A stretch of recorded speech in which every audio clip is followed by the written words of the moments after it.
Question number 48 के बाद जो पहले क्वेश्चन हमने करना है वो है क्वेश्चन नंबर 49। ठीक है, डाउट्स में ये आपकी प्रॉब्लम तो रहेगी बेटा। ये वाला क्वेश्चन नॉर्मली बच्चों का डाउट्स में रहता है 49। ध्यान से देखिए,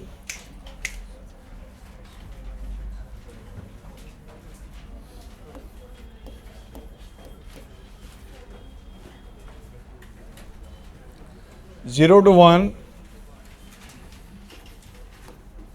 cot inverse 1 minus X plus X square, ये दिया गया इंटीग्रल। अलग से ही क्वेश्चन है ये। क्वेश्चन जब भी आएगा प्रॉपर्टीज में आएगा, डेफिनेट में आएगा, इनडेफिनेट में ये क्वेश्चन इंटीग्रेशन का नहीं आ सकता, ध्यान रखना बेटा। इसको हम टेन इनवर्स में कन्वर्ट कर रहे हैं, कॉट इनवर्स को। इसको लिखा है टाइम वर्स 1 अपॉन, लिख सकते हैं ऐसे हम, and from 0 to 1 this is time verse. Numerator में एक्स लेस और एड। सर क्यों किया ये? अब जरा ध्यान से देखिए, यहाँ आइडेंटिटी बन चुकी है आपकी। आप लोगों ने स्टडी किया था tan inverse x plus y over 1 minus x y. ये किसका रिजल्ट होता है? Tan inverse x plus tan inverse y का। क्या ये वही बन गया? टेन इनवर्स ये x plus y 1 minus x और वाई का मल्टीपल ये है। तो बेटा इसको हम लिख सकते हैं next, from 0 to 1 tan inverse x plus tan inverse Y.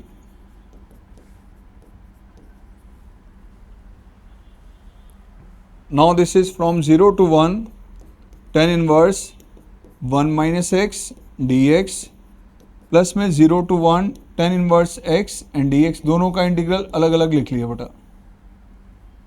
देखो लोअर लिमिट 0 हो तो आप सबको पता है कि जितने भी क्वेश्चंस किए हैं अपर लिमिट माइनस एक्स की प्रॉपर्टी लगी है। लोअर लिमिट देखो एक मिनट के लिए, यहाँ भी 0 है।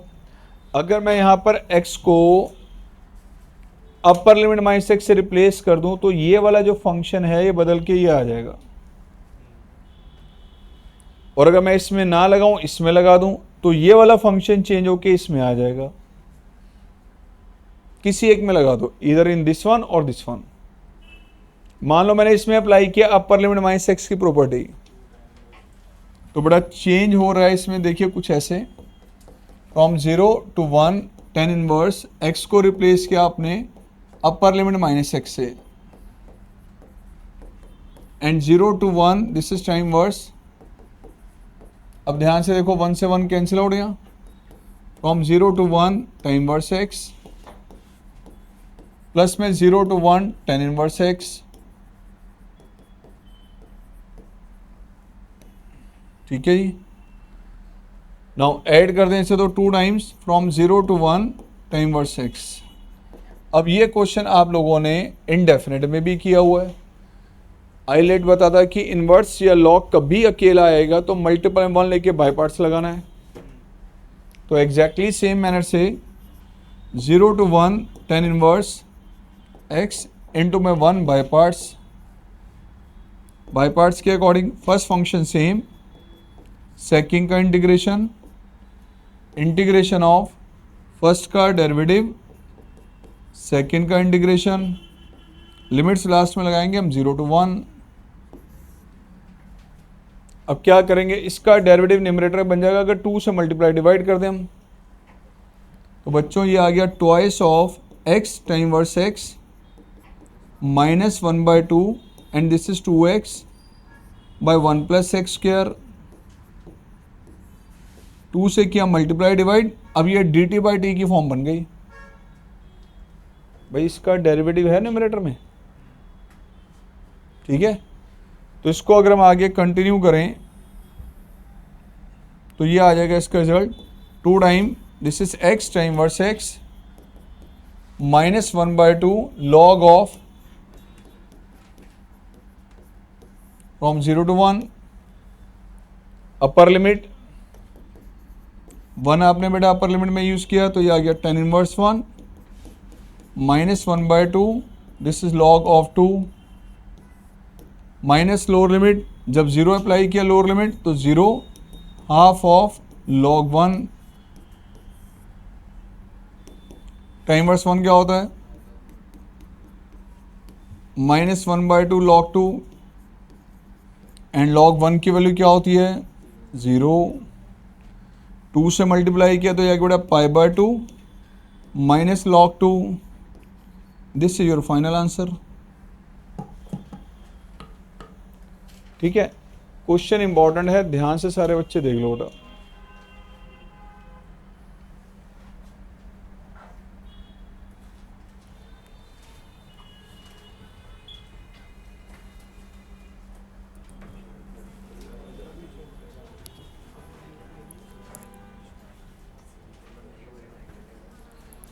चलो बेटा जी, आइए नेक्स्ट क्वेश्चन देखिए। एनसीईआरटी का सॉल्व एग्जाम्पल बोर्ड में आ चुका है। जब आया था 6 मार्क्स की कैटेगरी में आया था, अब तो 6 मार्क्स के क्वेश्चन ही होते हैं, मैक्सिमम 5 मार्क्स का। अब एनसीईआरटी का सॉल्व एग्जाम्पल जैसे ये क्वेश्चन होगा बिल्कुल वैसे ही क्वेश्चन ये होगा। वहाँ साइन दिया गया, यहाँ क्या दिया है, मैनर एक ही है। तो आइए क्वेश्चन नंबर 50।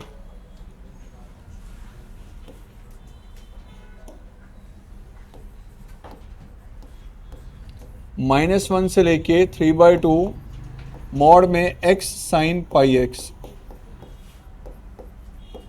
अच्छा, मॉड वाले क्वेश्चन में ना 2 तरह की वैरायटी आप लोगों ने स्टडी की थी। मॉड वाले क्वेश्चन में पहला स्टेप ये होता है, फर्स्ट आपकी अटेंशन है कि लिमिट्स को स्प्लिट करना है क्रिटिकल वैल्यू पे। क्रिटिकल वैल्यू वो होती है जहाँ मॉड के अंदर फैक्टर क्या हो 0। और अगर उसी क्वेश्चन में, मॉड वाले क्वेश्चन में lower limit upper limit -a to a आ जाए, -a to a आ जाए तो इवन ऑड की प्रॉपर्टी भी लग जाती है कई जगह, राइट। यहाँ -a to a तो नहीं है, -a क्या है -1, तो a क्या बनेगा 1, क्या बनेगा, क्या -1 और 3/2 के बीच में 1 आता है। आप चाहें तो 1 पे लिमिट्स को ब्रेक कर सकते हैं यहाँ, ठीक है। लेकिन अगर नॉर्मल मेथड से चलें जो हमने डेटा स्टार्टिंग में किया था क्रिटिकल वैल्यू में के अकॉर्डिंग, तो यहाँ बेटा ये 0 कहाँ पे बन रहा है इसको नोटिस करना है। तो x साइन πx जहाँ पर 0 होगा उन पे लिमिट्स को ब्रेक करेंगे हम। अब 2 का मल्टीपल 0, या तो यहाँ से x वैल्यू आएगी 0, अदरवाइज क्या आएगा बेटा sign πx, that will be 0। तो एक तो वैल्यू ये आ गई x की 0। दूसरी वैल्यू बेटा साइन थीटा 0 कहाँ होता है, जब थीटा क्या होता है n pi, where n belongs to set of. तो यहाँ पाई से पाई कैंसिल आउट, x किसके इक्वल आ गया n के इक्वल। अब n इंटीजर रखते जाओ जरा, -1, 0, 1, 2, 3 इतनी सारी क्रिटिकल वैल्यूज आ रही हैं। हमारे लिए ज़रूरत किसकी है, जो इन लिमिट्स के बीच में आए। तो -1 से 3/2 के बिटवीन, अगर इसको हम नंबर लाइन पे एक्सप्लेन करें तो -1 से 3/2 के बिटवीन कौन सी क्रिटिकल वैल्यूज आ रही हैं, कौन सी आ रही हैं, एक 0 और एक 1। तो -1 से 3/2 के बिटवीन एक वैल्यू आ रही है 0 और एक वैल्यू आ रही है 1। तो आपने इन लिमिट्स को ब्रेक करना, -1 से 0, 0 से 1, 1 से, राइट, 3 इंटरवल बन जाएंगे। तो आइए इसको आपने स्प्लिट किया इसके अकॉर्डिंग, -1 से लेके 0 मॉड में x साइन πx, उसके बाद बेटा 0 से लेके 1 तक x sine πx, then next आ गया बेटा फ्रॉम 1 to 3/2 मॉड में x sine πx। Critical value निकाली, लिमिट्स को ब्रेक कर दिया। लिमिट्स को ब्रेक करने के बाद जब तक मॉड नहीं हटेगा तब तक इंटीग्रेशन नहीं होगा। लिमिट्स क्यों ब्रेक करते हैं हम, पहले लिमिट्स आपने ब्रेक की क्रिटिकल वैल्यू के अकॉर्डिंग, अगले स्टेप में मॉड हटाने के लिए बताया था कि नोटिस करते कि मॉड के अंदर की क्वांटिटी पॉजिटिव है या नेगेटिव है, ये बताया था।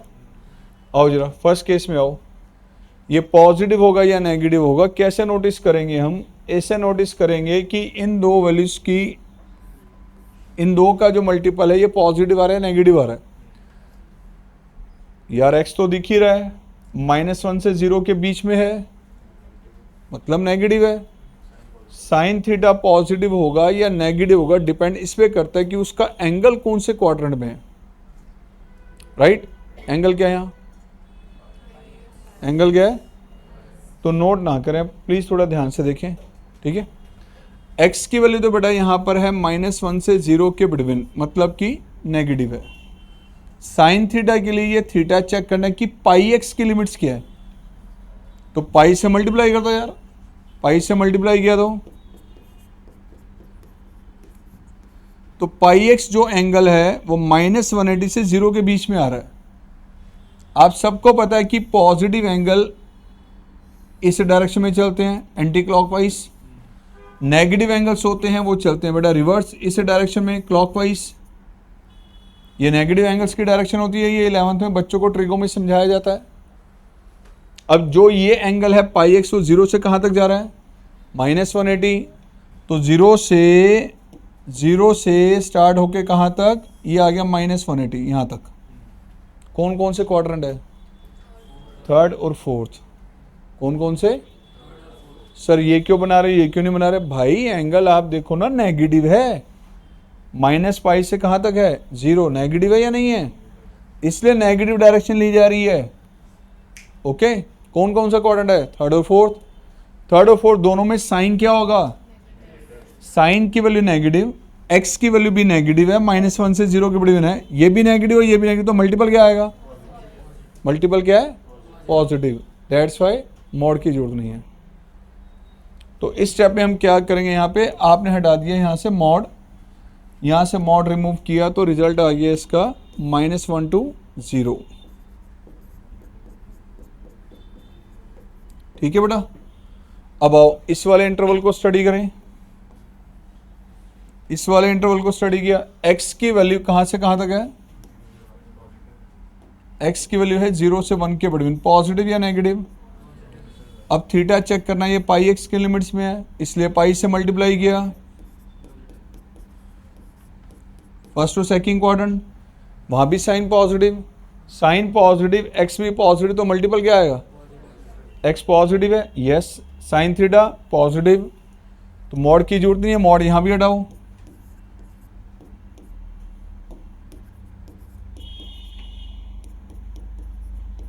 ठीक है जी, नेक्स्ट में आ जाओ।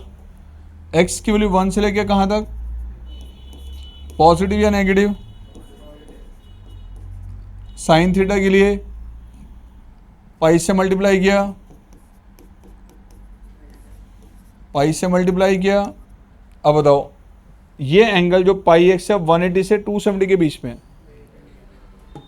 नेगेटिव, थर्ड क्वाड्रेंट हो गया, साइन नेगेटिव है एक्स पॉजिटिव, तो मल्टीपल क्या आएगा, इसलिए sine change, x sine pi x. तो यार ये जो वर्किंग है ना, जो इंटरवल का एक्सप्लेनेशन है, यहां से सारी पिक्चर आपको क्लियर हो रही है कि पॉजिटिव का साइन लेना है या नेगेटिव का साइन लेना है, यहां से पता चल रही है। ठीक है, अब एक बात आओ, -1 से 0 पॉजिटिव, 0 से 1 भी पॉजिटिव, तो दो अलग अलग इंटीग्रल में क्यों लिखना है, एक ही इंटीग्रल में लिख लो इसको, -1 to 0 to कंबाइन कर दो, तो क्या आएगा इसका रिजल्ट फिर,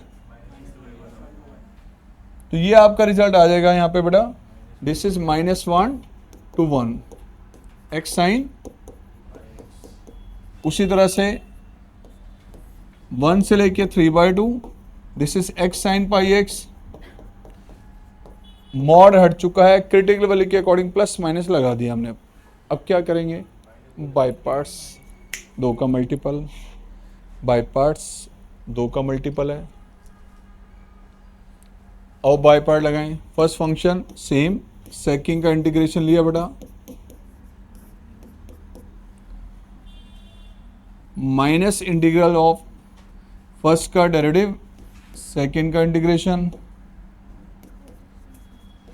इवन ऑड की जरूरत नहीं है, लगाना चाहो लगा सकते हो, यहाँ पे ये फंक्शन इवन ऑड के अकॉर्डिंग में ले सकते हो। -1 to 1 बन चुका, देखो ये बोल रहे थे ना।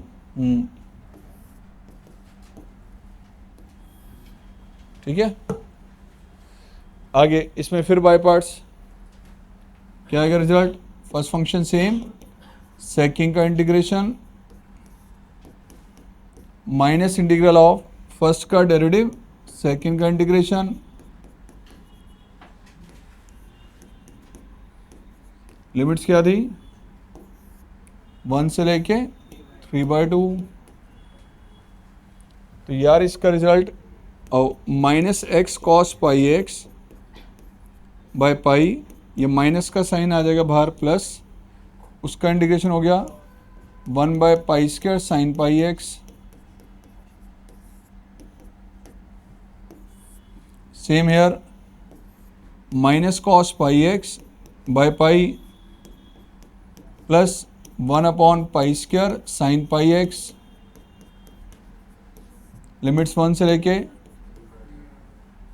आगे अब लिमिट्स लगानी और आंसर निकालना है। सर आ सकता है भाई, कह रहा हूँ बोर्ड एग्जाम में आ चुका है, आ सकता है क्या मतलब आ चुका है, ठीक है। सो अपर लिमिट 1 यहाँ पे रिप्लेस किया, 1 यहाँ पे रिप्लेस करेंगे तो क्या आएगा result? Cos pi upon pi plus sine pi by π²।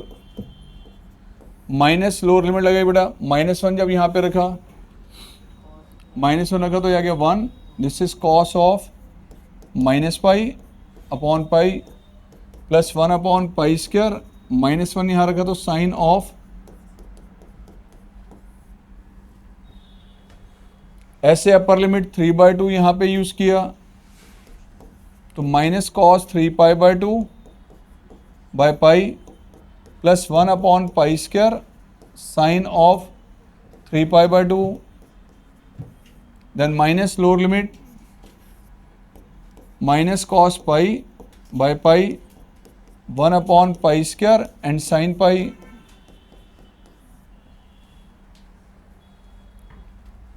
Sir ये वैल्यूज कैसे याद करेंगे हम?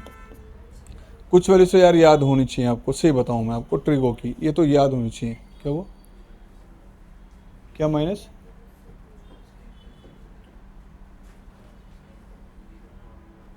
बोलो बोलो, इधर क्या है?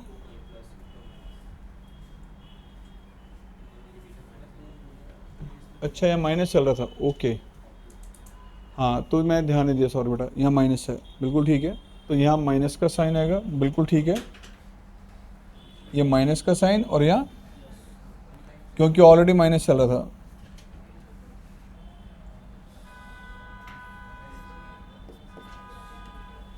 ठीक है। अब वैल्यू जरा चेक कर लो, ये कॉस पाई की value -1, sine pi 0, cos of -θ cos theta होता है तो ये -1 आएगा, साइन पाई ये भी 0 आएगा बेटा।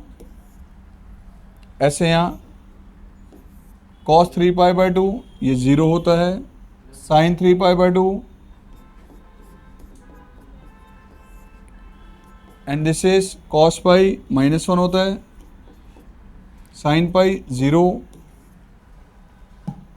तो आंसर क्या आ रहा है इसका? 1/π प्लस 1/π प्लस 1/π² प्लस 1/π। तो रिजल्ट 3/π